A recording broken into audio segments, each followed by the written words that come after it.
Morning guys. Pasensya na kayo guys kung ngayon lang tayo ulit naka-video kasi nag-abroad tayo guys.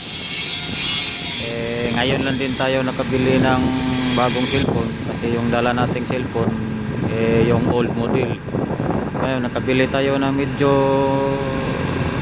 maganda-ganda naman na cellphone para ipagpatuloy natin yung video natin guys. Update lang pala sa trabaho ko ngayon guys. Dito ako ngayon sa Neom Green Hydrogen Project sa Tabuk guys, Saudi Arabia. Ito yung project nila guys, hydrogen. Nandito ako ngayon sa ammonia line. Itong ammonia line guys, papuntang pier.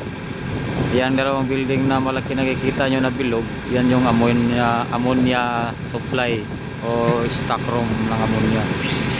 Ito yun guys, yung ano ko, kakabalik ko lang paggawa ng video kasi ngayon nga nag-upload na tayo guys, kaya pasensya na po kayo. Ito yung project na ginagawa dito guys sa pinapasukan ko. Ito yun dyan. Ito yung ammonia line.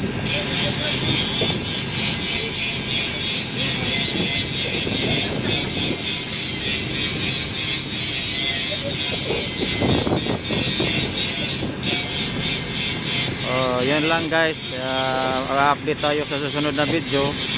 Sana magtuloy-tuloy itong video natin guys. Okay.